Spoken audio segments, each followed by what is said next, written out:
The YouTube machine has been a very, very interesting social experiment, at least for me. Because the fact of the matter is that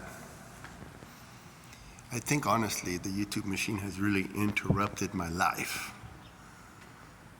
You know, I started to do the videos in 2019 and had a lot of different ideas. Like I have this whole humongous Lego collection because I thought, I'm gonna be one of those Lego influencers, one of those Lego animators, because I really enjoy animating, I really enjoy storytelling. I have like millions and trillions of stories in my mind that I wanted to share with the world, but it's all about time. It's all about organizations. It's all about a lot of different factors for you to be able to put out some good content like that people want to really enjoy. Like my vlogging, sometimes it's a hit, sometimes it's a miss, but you know, mostly it's a miss. I guess I'm flattered if I get more than 10 people to watch a video. And then other people, they come along later on and they just kind of figured out the algorithm.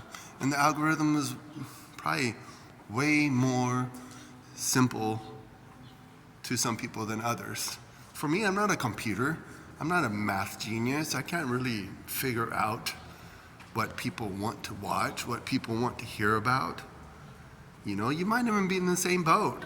You may want to be able to influence at least the up and coming generation and tell them about how you could have a better life if you like kind of stay on the track. Like I know from my personal experience that God tends to bless people when they actually obey him, trust and obey.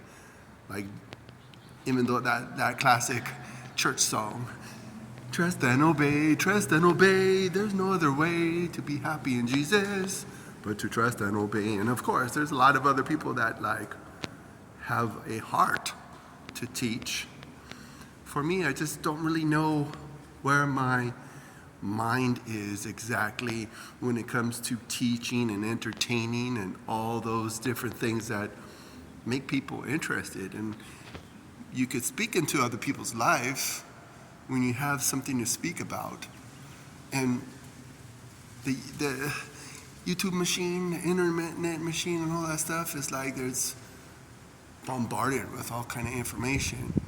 But what kind of information are you putting out? What kind of information do you want to be known for? Do you want to be known for as like an influencer for the good or an influencer for the bad?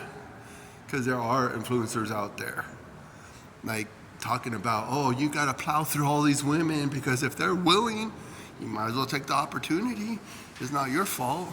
But what if that woman is your mom, your daughter, your sister, your cousin, someone that you have a connection to? I mean, would you like someone to use and abuse your relative just to plow through them? Even if they're willing, wouldn't you want to have them be around a man that will have the strength to resist the temptation of if they're offering and if they're ready to go? I would really like the men that I know in my life that are like willing to plow through a woman with like no conscious, like an unconscionable way.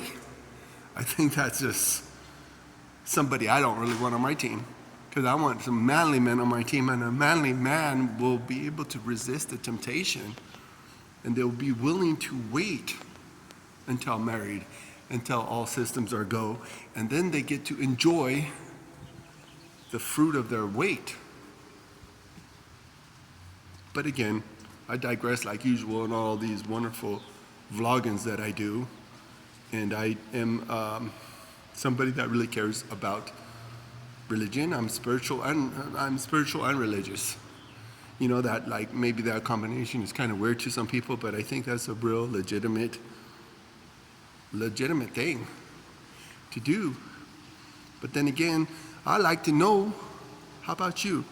How did the internet kind of influence your life or interrupt your life? Because I know even with my Lego obsession, I always enjoyed creating. I mean, honestly, I like to paint. I like to do anything that has any creativity to it. Even like the desire to fix up that Ford F1 that I have. I really have a desire to fix it up, and it would be great. So that's something that really is part of creativity, customization, all those things, all those different things that make a good expression of your creativity. So what is it? What is your expression of creativity right now? You know, how is your life going, and how is it that you could express yourself in a valid way without using the internet? I mean, back in the day, I used to make music. I used to like heavy metal.